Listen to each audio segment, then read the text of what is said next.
Vamos ler Provérbios 8, versículos 30 e 31. São os versículos que fazem referência ao sermão de hoje. Nós exporemos esses versículos. Diz assim: Então eu estava com ele, e era o seu arquiteto. Dia após dia, eu era as suas delícias, os seus prazeres, folgando, celebrando, alegrando-me perante ele em todo o tempo, regozijando-me no seu mundo habitável e achando as minhas delícias com os filhos dos homens. Até aqui. Vamos orar. Nosso Senhor, nos achegamos à tua palavra, nesse dia tão belo que o Senhor nos dá, ó Deus. Ouvindo a chuva cair como santa providência do Senhor, repousando nesse local tão agradável para sermos alvos do cuidado do Senhor. Fita os nossos olhos em Ti, ó Deus. Ampara a nossa mente nas Tuas palavras.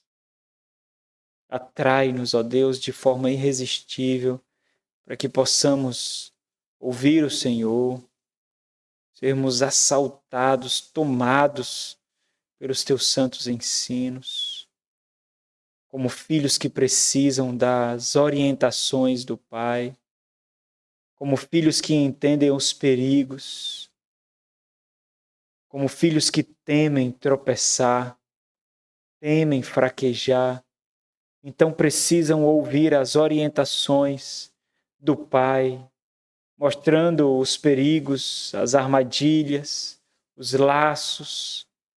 Ajuda-nos, ó Deus, que nós nos portemos diante da Tua palavra como aqueles que carecem profundamente de instrução diante da missão tão grandiosa e tão perigosa que tem diante de si. Ajuda-nos, ó Senhor bendito. Em nome de Jesus. Amém. Irmãos, esse é o 13º sermão sobre escolhas. Nós estamos já nos aproximando aqui da conclusão do capítulo 8. Se nós dividirmos, assim como acontece em nossas Bíblias, se nós dividirmos em partes esse capítulo, nós teremos duas grandes porções, duas grandes partes. E nós estamos nessa segunda parte, na porção final, uma porção bem maior, foi dividida aqui algumas vezes, pelo menos 3 vezes, né? Versículo 22 ao 29, 30, 31, 32 até o 36. Mas se a gente observar principalmente a continuidade do capítulo 9, nós vamos perceber que a partir do versículo 22, há uma mudança muito drástica de foco aqui. Embora antes nós estávamos ouvindo falar da sabedoria, mas estava sendo direcionada ao filho aqui, apelando para que ele escute. Agora o foco é especificamente a sabedoria. É como se nós vemos aqui um grande poema, uma grande poesia da sabedoria, atributos sendo descritos da sabedoria, enaltecendo a sabedoria. E diante disso, nós poderíamos parar a nossa reflexão lá no versículo 21, nós não refletiremos mais sobre o tema uma única escolha muda tudo. Mas por que nós não fizemos isso?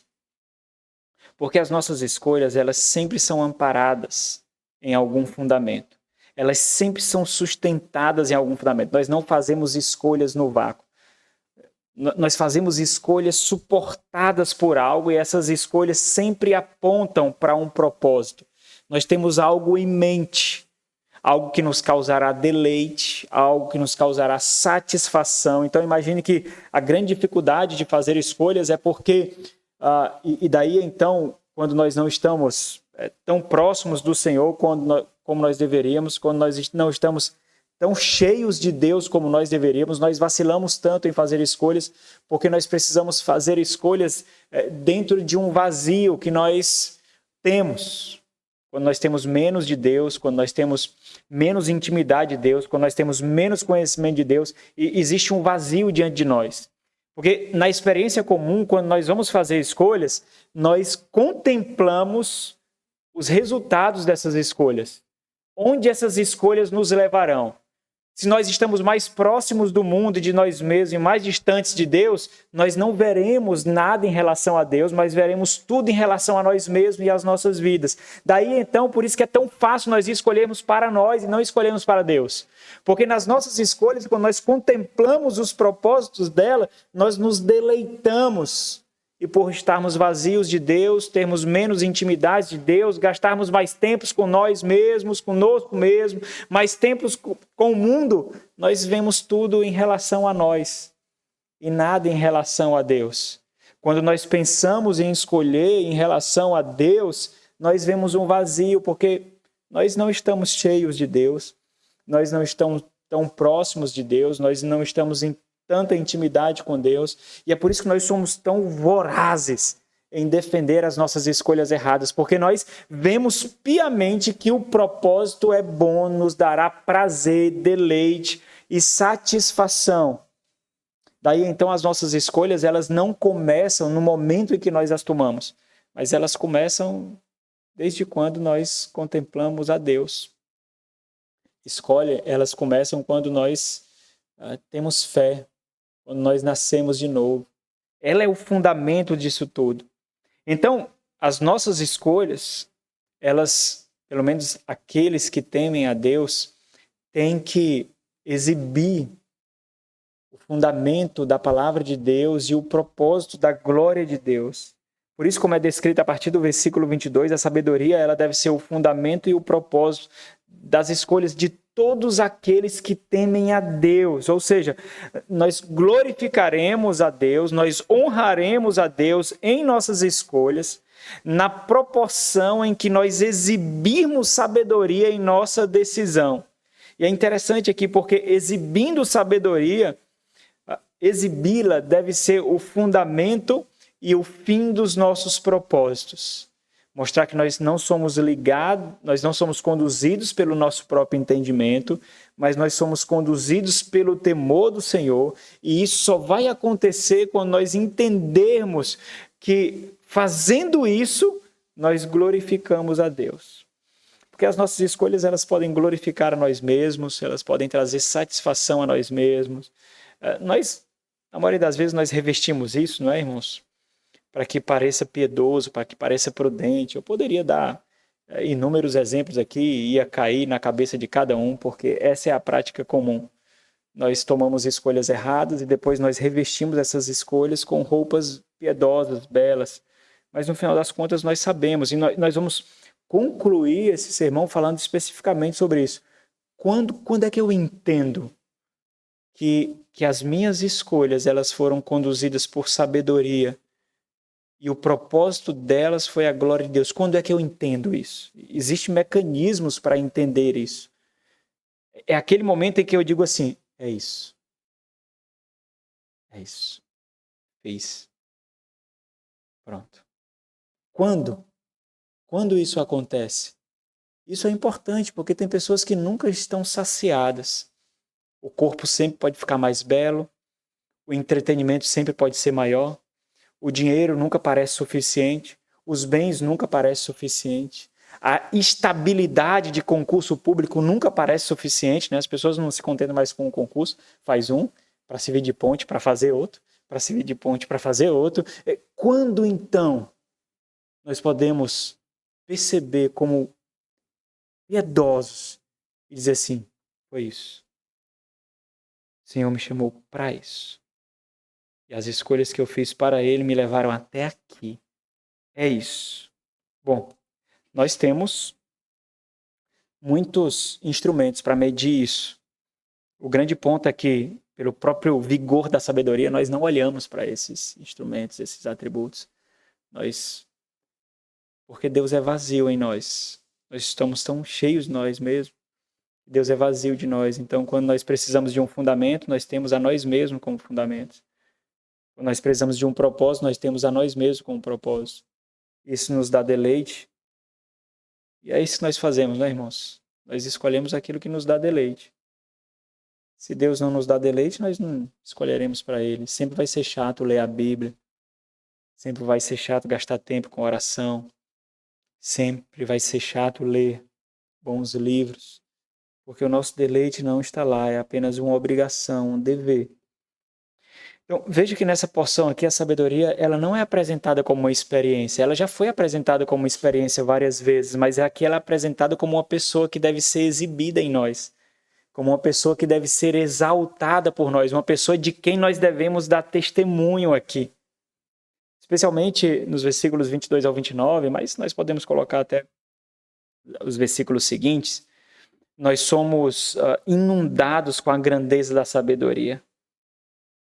Salomão, ele enfaticamente aqui, ele é muito explícito em atribuir propriedades divinas à sabedoria, propriedades, características que são atribuídas somente a Deus.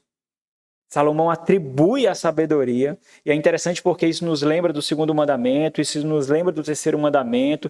Nós carregamos a imagem de Deus, e nós carregamos o nome de Deus, e nós testemunhamos dele. E nós não testemunhamos dele porque nós vamos à igreja, nós testemunhamos dele no cuidado do nosso lar, no mercado de trabalho, nos estudos, nos nossos relacionamentos, de tal forma que vendo-nos, não nos veem, mas vem o testemunho de Deus, a recriação da imagem e semelhança de Deus, por sermos parecidos com Cristo Jesus. Nós carregamos, isso é visto em nós. Isso é muito importante porque ao nos ver, irmãos, as pessoas têm que ter certeza para quem nós vivemos e a quem nós servimos. A imagem e semelhança de Deus é vista em nós. Então, nesse contexto, o que fica bastante explícito é que escolher a sabedoria e exibi-la em nossas escolhas equivale a escolher a Deus e exibir a Deus. Ou seja, quando nós escolhemos ouvir a sabedoria para tomar as nossas decisões, nós estamos nos colocando ao lado de Deus ao mesmo tempo que nós testemunhamos dele. É por isso que o isolamento nos mata. O isolamento, ele abafa a nossa fé. Ele tira de nós o oxigênio das nossas almas. Ele nos golpeia. O isolamento nos deixa tolos, cegos. Agora, a questão é, por que aqueles que temem a Deus testemunham desse temor, ouvindo e exibindo a sabedoria de Deus? Porque todos aqueles, e essa é a resposta, porque todos aqueles que temem a Deus deleitam-se em Deus. Não existe temor sem deleite, irmãos. E não existe deleite sem temor. Nós tememos a Deus não como inimigos que veem o seu oponente, mas nós tememos a Deus pela autoridade e a grandeza do Pai em relação aos seus filhos. É assim que nós tememos a Deus e nós nos deleitamos no seu compromisso conosco, na sua fidelidade conosco, por causa de Cristo Jesus, obviamente, como nós veremos, por causa do grande amor que Ele mesmo escolheu derramar sobre nossas vidas, por causa das promessas trinitárias que Ele mesmo fez de que nos guardaria, apesar de nós, apesar dos nossos erros. Então, nós nos deleitamos no fato de que nós somos guardados por Ele, e as nossas escolhas, quando exibem mais a nós mesmos e menos a Deus, deveriam nos causar profundo temor, porque nós estamos nos deleitando em algo que não o exalta, em algo que não o engrandece. Aqueles que temem a Deus compreendem que suas escolhas não dizem respeito a si mesmos. E esse é um bom termômetro.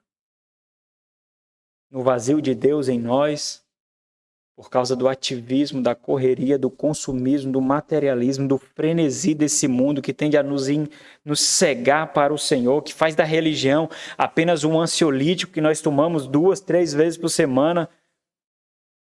Quando nós escolhemos para nós mesmos, nós deveríamos ficar alertas, ligados, porque escolher para nós mesmos nunca nos dará mais de Deus.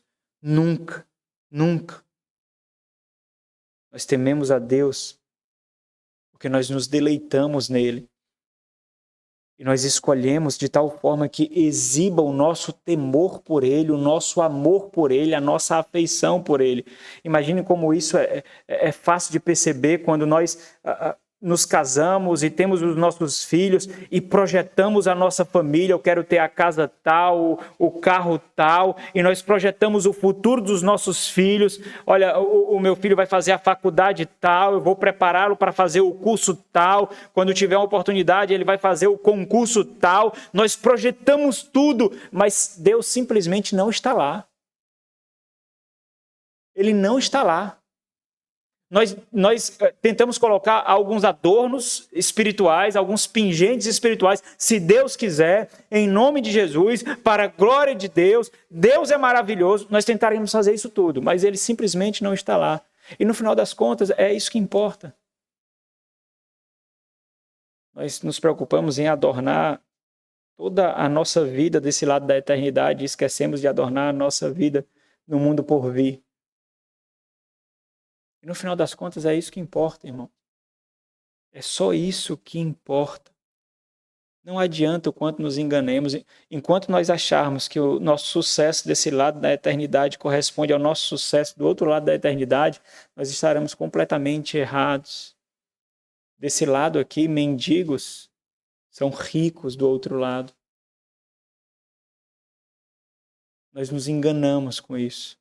Nós pensamos que estabilidade e conforto é o mesmo em ter paz e intimidade com Deus. É um sinal de que nós estamos fazendo a coisa certa. Mas, na verdade, existem tantas raízes desse mundo pregadas, fincadas no nosso coração, que nós fizemos uma amálgama. Nós entendemos que o conforto com esse mundo, com a prosperidade com esse mundo, com a paz com esse mundo, não tem ninguém contra mim, não existe nenhum opositor, não existe nenhum desconforto. Nós entendemos que isso é uma evidência de que Deus está conosco nas nossas escolhas.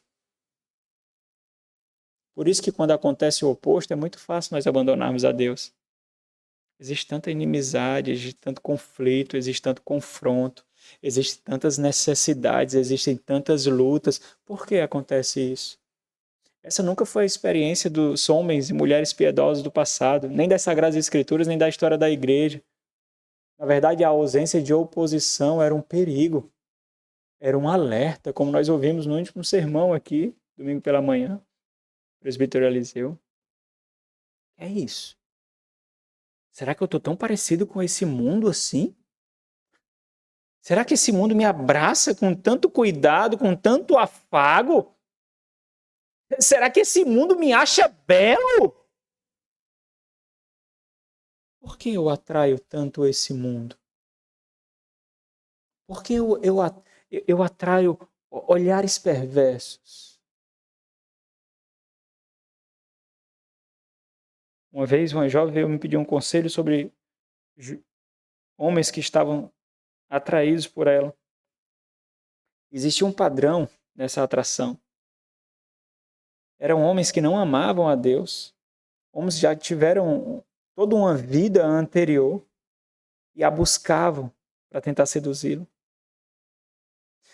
Quando isso acontece, naturalmente, nós temos atributos em nós exibimos coisas em nós que atraem especificamente essa categoria de pessoas. Será que eu estou sendo erótica demais? Será que eu estou exibindo mais a minha beleza, os meus dotes do que os de Cristo?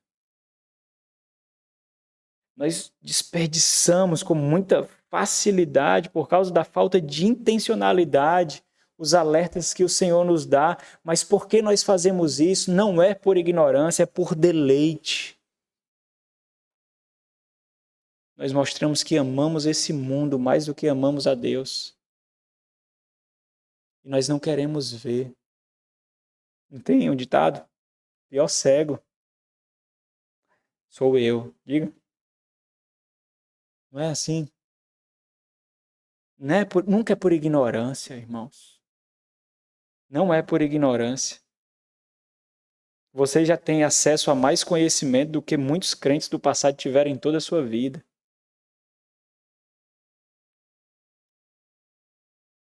Portanto, tudo aquilo que satisfaz a Deus deveria nos preencher-nos de deleite e satisfação também. Esse é o tema da mensagem de hoje. O deleite da sabedoria é a satisfação de Deus. O deleite da sabedoria é a satisfação de Deus. Versículo 30 e 31. Vamos ler novamente. Então eu estava com ele. Aqui é a sabedoria falando em respeito a Deus. Eu estava com ele, Deus, e eu era o seu artesão, eu era o seu construtor, eu era o seu arquiteto, ou seja, eu fui instrumento para a criação do Senhor. Dia após dia, eu, sabedoria, era as suas de Deus, os seus prazeres e as suas delícias. E olha que isso aqui é absurdamente ousado. Folgando, alegrando, festejando, celebrando perante Ele em todo o tempo, regozijando-me no seu mundo habitável, na criação, e achando, e aqui é mais uma ousadia do Salomão, e achando as minhas delícias e achando os meus prazeres, olha, com os filhos dos homens, com o ser humano. Como isso é possível? Como é possível Deus, ou como é possível o Filho de Deus encontrar prazeres em nós? Deveria nos espantar, não é? Como? Porque os meus prazeres eu sei quais são. E a grande maioria deles não exaltam a Deus. Agora lembre que nos versículos 22 a 29, a descrição da sabedoria, ela é feita aqui como que adornando a sabedoria, para realçar a beleza dela, a majestade dela, a grandeza dela, a ideia de à medida que essas palavras são tecidas, são escolhidas providencialmente, nós deveríamos nos ficar absurdamente intimidados e nos sentir privilegiados por ter essa sabedoria sendo oferecida a nós, essa sabedoria tentando nos conquistar para que nós a abracemos, para que nós possamos ouvi-la, e a intenção é justamente dessa, destacar o deleite que há nela. E ela vai nos constrangendo, porque ela vai mostrando que, embora não sintamos deleite nela, o Pai sente deleite nela. Deveria suscitar em nós a satisfação de encontrá-la. Sabe, quantas perguntas existenciais são levantadas, especialmente na juventude, que mostra, tentando capturar, tentando buscar, tentando encontrar o propósito da existência, o motivo, o que fazer, como fazer, quando fazer, diante desse mundo de possibilidades que cada vez mais o mundo coloca diante dos jovens. E a resposta deveria ser simplesmente essa: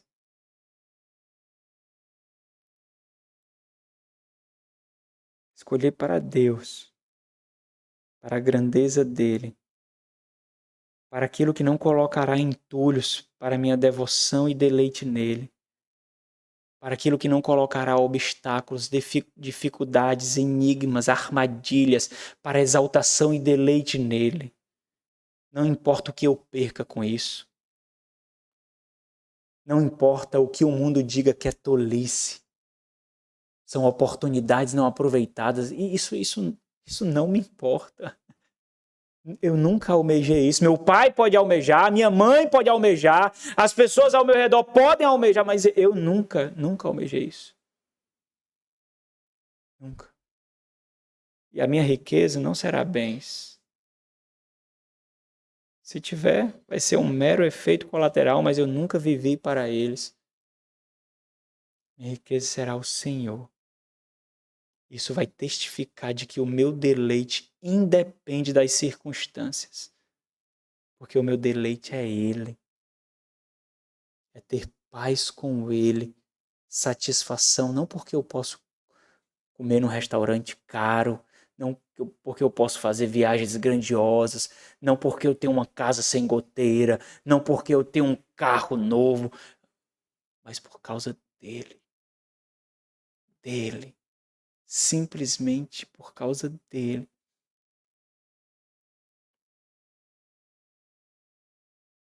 Talvez a grande dificuldade de responder esses questionamentos é simplesmente o fato de que nós estamos tão atolados por aquilo que o mundo diz que é sucesso, estabilidade, conforto. E nós esquecemos que o maior conforto não é o do nosso corpo, é da nossa alma.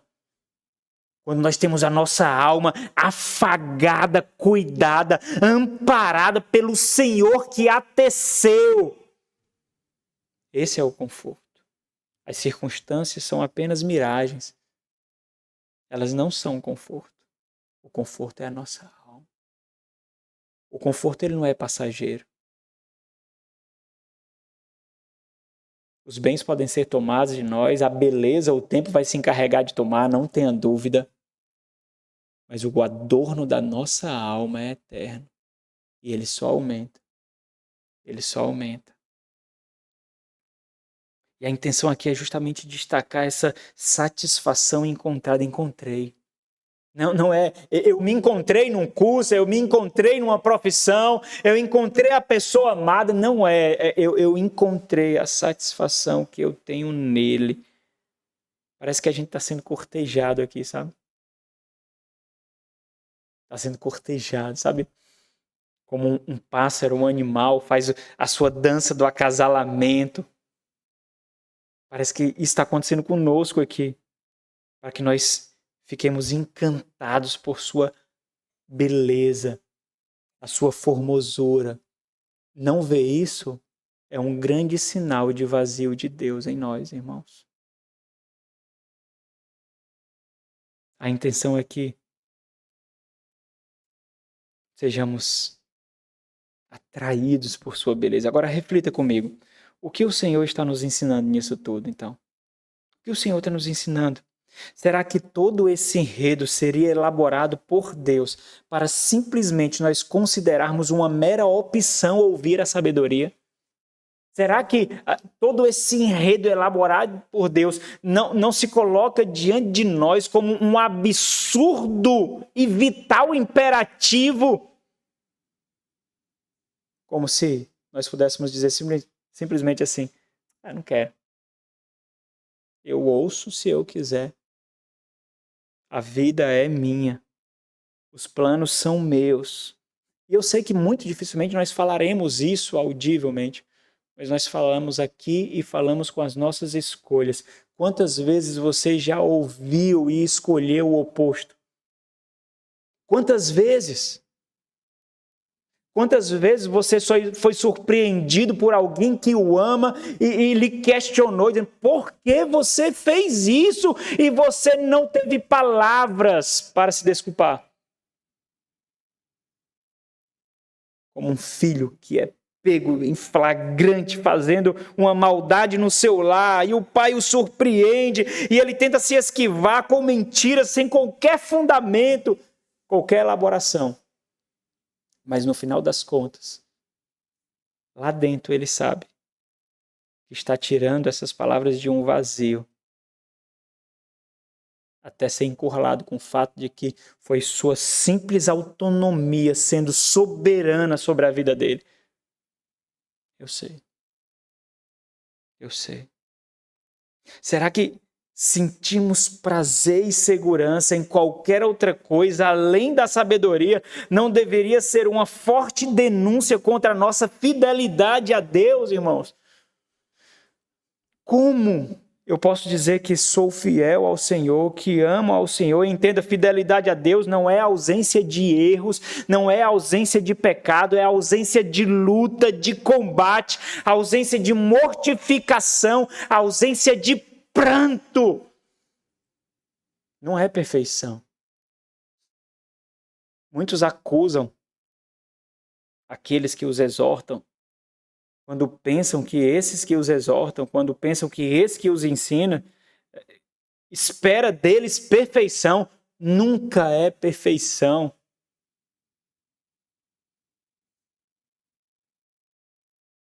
Agora, por que esses versos tornam essa reflexão ainda mais importante? Como eu posso afirmar que sou um filho de Deus? Alguém que teme e ama a Deus? se eu não sinto o mesmo deleite e satisfação que Deus tem na sabedoria dele?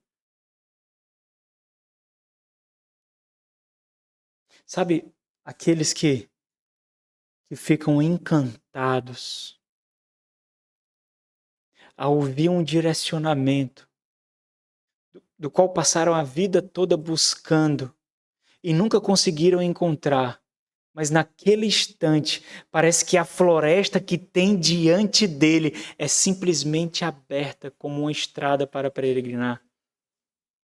Era assim que nós deveríamos nos portar. Todas as vezes que nós ouvíssemos um homem ou uma mulher de Deus falando conosco. Um homem tomado por Deus. Uma mulher tomada por Deus. É assim que nós deveríamos nos portar quando nós víssemos Deus nos nossos pais e víssemos os nossos pais tecendo sabedoria em nós, com palavras muitas vezes desprezadas, ridicularizadas, zombadas. Como eu posso dizer, então, que sou filho de Deus, se aquilo que causa deleite em Deus não causa deleite em mim? Como minhas escolhas podem me levar a me deleitar naquilo que Deus não se deleita? Entendam, irmãos? Se eu desfruto dos resultados das minhas escolhas, mas elas não me aproximam ainda mais de Deus, essas escolhas nunca deveriam ter sido feitas. Quantas escolhas você fez que não deveriam ter sido feitas? Esse é o grande termômetro.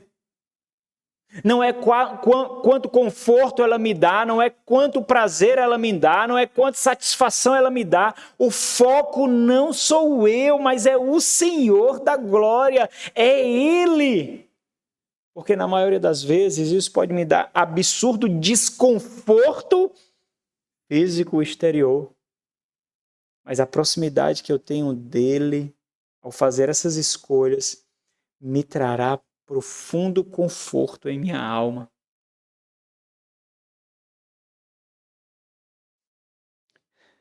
Nós não deveríamos nos julgar ser mais sábios do que Deus. Nós não deveríamos. Somente Deus, irmãos, que teceu o nosso coração. Presta atenção no termo que eu vou usar. Somente Deus, que teceu o nosso coração, pode dizer o que satisfaz a Ele. Não é dar prazer a Ele. É satisfazê-lo. Porque prazer não é o mesmo de satisfação. Quantos sucumbem à imoralidade, à corrupção, ao frenesi do trabalho, ao frenesi do entretenimento e obtendo profundo prazer nunca se satisfazem? Quantos? Os irmãos têm visto cada vez mais pessoas que têm tido mal súbitos em academias e têm morrido. O nosso corpo nunca é perfeito o suficiente. Nós sempre temos alguém com quem nos compararmos. Sempre. Por que isso? Insatisfação. Sempre, sempre. Sempre haverá alguém que tem uma vida melhor do que a nossa. Tem filhos mais educados do que os nossos. Tem roupas mais belas. Tem casas mais confortáveis. Tem carros melhores. São mais felizes. Sempre. Por que os nossos olhos são tão sensíveis a isso? Por causa da insatisfação. Nós queremos nos comparar com aqueles que não deveríamos, quando nós deveríamos exibir aquele que realmente importa. Somente aquele que teceu o nosso coração pode dizer o que é capaz de satisfazê-lo. Então não ouse imaginar que você é capaz de determinar o que pode satisfazer o seu coração. Você não é, isso é tolice. Isso é tolice. E não desperdice as vozes que lhe alertam. Seus pais, seus irmãos, Não desperdice. Se o seu coração se satisfaz com escolhas autônomas, você deveria se espantar do quanto ele está distante de Deus. Porque você simplesmente não percebe mais. Não percebe. Nós já deveríamos compreender que a sabedoria, irmãos, apontada pelo sábio aqui, ela não possui um caráter pragmático. Ela mostra questões muito práticas, mas a finalidade, o objetivo último não é o pragmatismo, não é a experiência de vida, não é a facilitação da nossa vida. Ela é um meio de exaltação, um meio de satisfação, um meio de deleite em Deus. Vamos observar um pouquinho de como os puritanos entendiam esses provérbios. Eles entendiam especificamente o provérbio 1, o provérbio 8, o provérbio 9. Eles entendiam que esses provérbios falavam especificamente de Cristo como a sabedoria de Deus. Isso é quase que unânime entre eles. Os puritanos, eles identificavam que Cristo Jesus, o Filho de Deus, era descrito aqui nesses provérbios, a segunda pessoa da Trindade. Isso acontece especificamente nessas passagens em que a sabedoria ela é descrita não como a experiência de um viver digno do cristão, mas como a sabedoria é apresentada como uma pessoa, alguém que deve ser exaltada, alguém que deve ser exibida, alguém de quem nós deveríamos testemunhar. Eles observavam que alguns atributos que eram direcionados apenas a Deus nas Sagradas Escrituras estavam sendo atribuídos à sabedoria. Por outro lado, quem poderia causar deleite e satisfação em Deus, senão o próprio Filho de Deus? Especificamente, os puritanos, eles compreendiam que os louvores, os enaltecimentos, as confissões registradas aqui em Provérbios 8, 22 a 36, descreviam aquela satisfação trinitária, em que o Pai exalta o Filho e o Filho exalta o Pai, e o Pai se deleita no Filho e o Filho se deleita no Pai. Entenda, deleite aqui não é prazer, é satisfação. A satisfação de encontrar algo que nos dá a sensação de preenchimento, de finalidade consumada. É isso. Satisfação é aquela experiência de realização completa, consumada. Isso é satisfação. E aí nós vamos terminar o sermão falando justamente sobre isso. Como eu posso entender que encontrei a satisfação, né? Especificamente, os puritanos entendiam que aqui é a experiência trinitária diante do pacto da redenção. O pacto da redenção é aquele pacto em que o Filho se coloca como voluntário ao Pai para salvar pecadores e satisfazer a justiça de Deus. É o pacto da redenção que dá luz ao Evangelho. É o pacto da redenção que dá luz ao pacto da graça. E quando o pacto da graça em Cristo Jesus, na nova aliança, é consumado, é o pacto da redenção que está sendo satisfeito. Então, é essa dança de celebração entre pai e filho aqui, os puritanos entendiam que essa satisfação é descrita especificamente nesses versículos, ou seja, Deus é glorificado em plena exaltação e satisfação pela garantia de que o pacto da redenção será consumada, porque a garantia é o próprio Filho. É por isso que o Cristo, como a sabedoria, se deleita nos filhos dos homens, porque ele se deleita naqueles que levarão a marca dele, o sangue dele, o testemunho dele. Então, vendo os filhos dos homens, os eleitos de Deus, não eram eles mesmos que eram vistos, mas exemplos, vislumbres da satisfação de Deus por causa da imagem de Cristo neles. As nossas escolhas não podem corromper isso. As nossas escolhas deveriam exibir isso e como que construindo isso pelo poder e ser instrumentos da realização do Espírito Santo.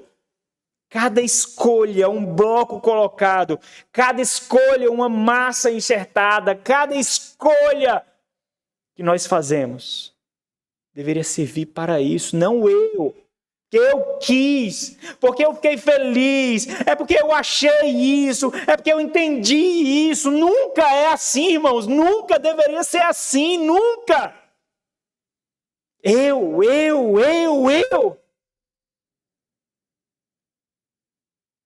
O eu nunca importa, irmãos. Nunca. E é interessante porque, por mais que nós sejamos tão pequenos, nós não somos meros coadjuvantes. Nós somos instrumentos de deleite do Pai no Filho e do Filho no Pai. Nós, irmãos. Nós deveríamos, com as nossas escolhas e decisões, temer macular essa relação, essa satisfação, temer ser um instrumento de expurgo. Observe que existe um misto de prazeres que descreve especificamente a satisfação entre pai e filho. Lê de novo o versículo 30 e 31, diz assim, ó, então, agora como filho aqui, né? Então, eu estava com ele. Quem estava com ele desde antes da eternidade, foi instrumento da criação, é o Filho. Eu estava com ele, era o seu arquiteto. Pela palavra de João foi criado todas as coisas. Dia após dia, eu era as suas delícias, os seus prazeres, a sua satisfação. Ele se realizava em mim. Entenda a linguagem aqui. Folgando, celebrando nessa dança trinitária perante ele em todo o tempo, regozijando-me, diz o Filho, no seu, diz o Pai, no seu mundo habitável, na sua criação. E viu Deus que era bom, e viu Deus que era bom, e viu Deus que era bom, e viu Deus que era muito bom. E achando as minhas delícias, os meus prazeres naquele que ele me deu, naquele que tu me deste, Isaías 53. Ou seja, o Pai se satisfaz perfeitamente na sabedoria, que é o Filho se satisfaz perfeitamente no ser humano, naqueles que ele salvaria, porque ele mesmo é a garantia dessa redenção, e aqueles exibiriam não a si mesmo, mas o próprio Cristo.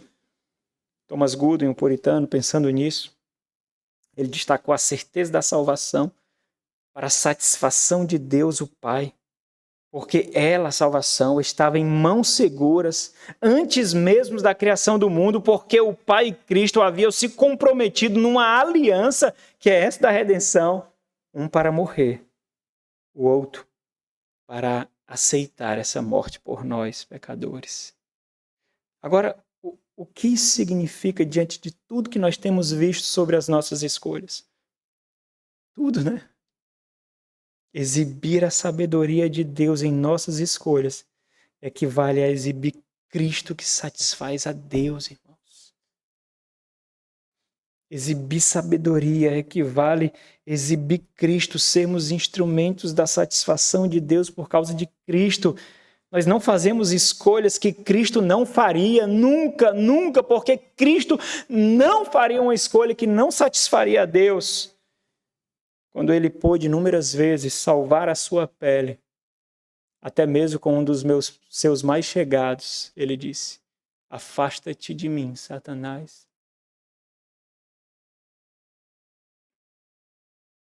Nós não seguimos caminhos que Cristo não seguiria. Se o deleite da sabedoria é a satisfação de Deus, por que não ouviríamos e seguiríamos a sabedoria? Se nós professamos que amamos e tememos a Deus. Observa que essas análises ninguém pode fazer por nós, irmãos. Ninguém. Sabe, quando eu trabalhei 2 anos com dependentes químicos e com familiares de dependentes químicos, e os pais chegavam assim à beira do absurdo por causa da sua impotência de não saber como livrar o filho daquele vício. E pais acorrentavam os filhos na cama, prendiam os seus filhos com grades, com portas fechadas. Mas isso nunca mudaria o coração. e os apetites do seu coração. Nunca. E esses mesmos filhos, tão logo saíssem, através das manipulações que eram direcionadas aos pais, sempre caíam por causa dos apetites do seu coração.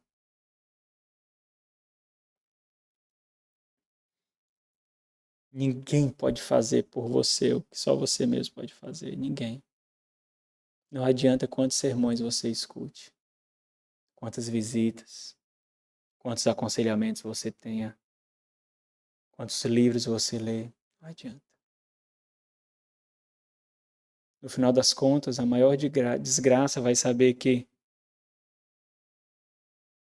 escolhendo não ouvir, Deus não estava em suas escolhas. E você vai perceber que você só não escolheu para Ele, porque Ele não lhe seduziu. Porque Ele lhe entregou a si mesmo. Quando você quer amar mais a Ele, mais a si mesmo e esse mundo, Ele lhe deixa. Agora, para a gente concluir com aquilo que eu fiz referência lá no início.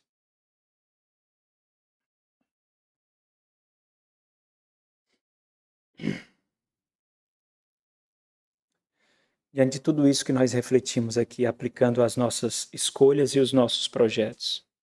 Porque escolhas têm em vista projetos, né? Quando é que eles chegam ao fim? Quando é que os nossos projetos traçados, eles chegam ao fim? Naquele momento em que nós dizemos assim, é isso. Alcancei. Quando é? Porque parece que para muitos simplesmente não há, não é? Como eu fiz referência aqui. Sempre haverá algo mais a ser conquistado. Sempre. Sempre haverá algo mais a ser alcançado. Sempre haverá mais uma graduação, sempre haverá mais um padrão de casa, sempre haverá um carro novo, sempre haverá um celular novo, sempre haverá outro concurso, sempre haverá outro patamar, sempre haverá, sempre haverá. Sempre, sempre, sempre.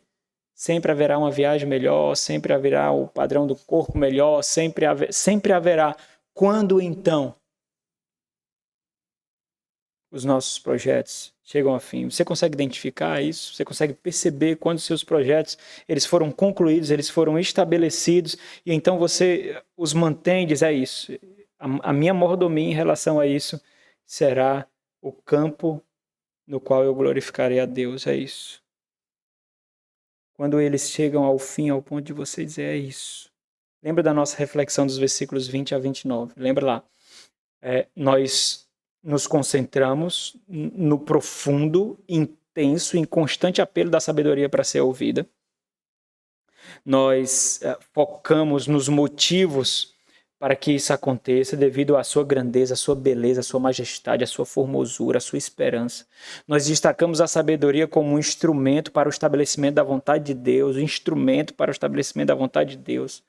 Nós finalizamos a reflexão refletindo sobre quais devem ser os estágios das nossas escolhas, pensando nos projetos que nós desejamos estabelecer. E cada estágio uma reflexão intencional para projetos serem estabelecidos. E para todos aqueles que temem a Deus, e esse é o ponto, todos aqueles que temem a Deus, nossas escolhas, elas são simples estágios para o estabelecimento de projetos que exaltam a Deus e exibem o nosso temor e amor por Ele. Não é o nosso bem. Não é a nossa paz. Não é o nosso conforto. Não adianta o quanto você os vista com palavras religiosas, evangélicas. Não adianta.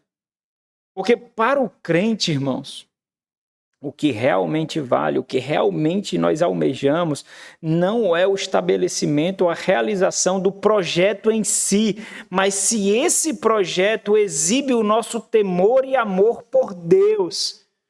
Lembra que nós refletimos já sobre esse tripé, essa corrente de 3 pontos interligados, essas instituições que nunca concorrem uma com a outra. Deus, a igreja e família. Nunca. Essas instituições nunca estão contrárias uma com a outra. Daí nós já temos vários mecanismos para medir as nossas escolhas.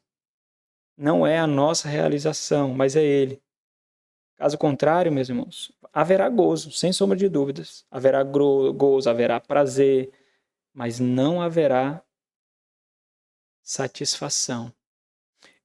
Sabe algo que a satisfação traz? Existe algo, e esse é o ponto da questão aqui, eu demorei tanto para falar. Existe algo que a satisfação traz, que o prazer não traz. Descanso. A satisfação. Quando você dá comida ao seu filho, diz assim, meu filho está satisfeito, o que é que ele diz? Estou. Você oferece mais, o que é que ele diz? Diz, não quero, estou satisfeito. O quê? Descanso. O prazer não dá descanso, o prazer é viciante. O contentamento dá descanso. Sabe quando você, com as suas escolhas, observa algo e diz, está aqui. Crentes nunca serão os homens mais ricos do mundo. Nunca serão as pessoas mais viajadas. Crentes nunca terão os corpos mais almejados. Nunca. As marcas deles não são essas. Não são. Observem isso, irmãos. E aqui é justamente a resposta, né? Quando não há descanso, não há satisfação, não há contentamento. E quando fazemos, corremos, estabelecemos e ainda assim não há satisfação, não significa que nós não concluímos algo. Significa tão somente que mesmo tendo concluído algo, nós não nos satisfazemos. Nós queremos mais. Daí então, porque eu falei que as métricas desse mundo não são as métricas de Deus. O conforto desse mundo não equivale ao conforto da nossa alma. Os prazeres desse mundo não equivalem aos prazeres da nossa alma. O contentamento desse mundo não equivale ao contentamento da nossa alma. A riqueza desse mundo não equivale à riqueza da nossa alma, não. Mas quando nós equiparamos os dois, Deus está comigo, estou sendo bem-sucedido. Deus está comigo, porque eu estou conseguindo, eu fiz em nome de Deus. Eu fiz isso em nome de Deus e eu consegui, então Deus está comigo. No final das contas, não importa. Talvez você só veja o reflexo disso daqui a 15 anos, 20, 30, 40. Quando você percebeu que edificou, e a gente vai ver isso no próximo porção, quando você percebeu que edificou sobre o vazio, sobre o nada. Você edificou sobre os devaneios e as ilusões de um coração que estava distante de Deus. É isso. Significa, irmãos, que nós encontraremos prazeres, gozo, mas Deus não estará lá. Não estará lá. Significa que mesmo concluindo, não há descanso. Nós queremos e queremos. Aí nós deveríamos nos questionar, por quê? Será que realmente nós fizemos para Deus? Quando acontecem momentos como esse, irmãos, nós deveríamos reavaliar, sabe, o alvo. Será que o caminho é esse mesmo? Será que o trajeto é esse mesmo? Será que o propósito está certo? Será que o meu curso está correto? Porque quando é para Deus, há satisfação e descanso, irmãos. Satisfação e descanso, assim como aconteceu com Deus na criação e Cristo na crucificação. Deus viu que tudo era bom e descansou. Cristo consumou a sua obra e disse, está consumado. É isso. Entrego a ti, ó Deus, o que me deste para fazer. Mas quando o homem é o alvo, nós morremos e nunca conseguimos a satisfação e o deleite que nós tanto almejamos. Nunca, nunca. Sempre haverá algo mais. Sabe, é muito difícil aconselhar pessoas assim. Pessoas que manipularam tanto a sua fé, a sua religião, a sua crença, e envolveram ela nos seus propósitos de tal forma que você não consegue desvencilhar. As respostas são absurdamente bem trabalhadas. Tudo está tão bagunçado, tão envolvido. E essa pessoa está tão convicta do seu papel, do seu propósito, e você só percebe o estrago que uma mente autônoma, próxima de si mesma e distante de Deus é capaz de causar. É por isso que tantos morrem construindo, amontoando e nunca se satisfazem, irmãos. É por isso que muitos vivem toda a liberdade que almejam, têm as marcas disso no corpo, mas nunca alcançam o pleno deleite. O deleite da sabedoria é a satisfação de Deus. Quando nossas escolhas exibem essa sabedoria, nós somos instrumentos da satisfação de Deus. Nós ficaremos cansados, nós ficaremos marcados, nós não teremos tanto quanto os outros ao nosso redor, nós não teremos tantas experiências desse mundo, tantos graus acadêmicos, tantas promoções, tantos locais viajados, tantas comidas experimentadas, mas nós teremos Deus e isso é suficiente. Isso é suficiente. As marcas de uma vida piedosa no coração e no corpo de uma mãe. As marcas de uma vida piedosa no coração e no corpo de um pai. Os filhos saberão que os cabelos brancos, as rugas, o peso acima, descreve amor, cuidado e carinho. E não são comparados aos padrões desse mundo. É assim que nós testemunhamos de Cristo, irmãos. É assim. Em cada escolha, nós ou entulhamos, ou nós abrimos o caminho para que isso aconteça. Que Deus nos ajude. Nosso Senhor, nós precisamos do Senhor, ó Deus. Nós não conseguimos se não for o Senhor. Nós somos tão tolos. Nós somos tão levados à vaidade. As vozes desse mundo nos atraem tanto, ó Deus. Os enganos da nossa própria carne são tão sagazes para nós perdemos tanto para eles. Oh, meu Deus, ajuda-nos. Ajuda-nos, ó Deus, a fazer escolhas que exibam a Cristo, a sabedoria do Senhor, e não a nós mesmos. Escolhas que exaltam a Ti mesmo, ó Deus, e edifica no seio do nosso lar uma família que se satisfaz contigo e não com os banquetes desse mundo.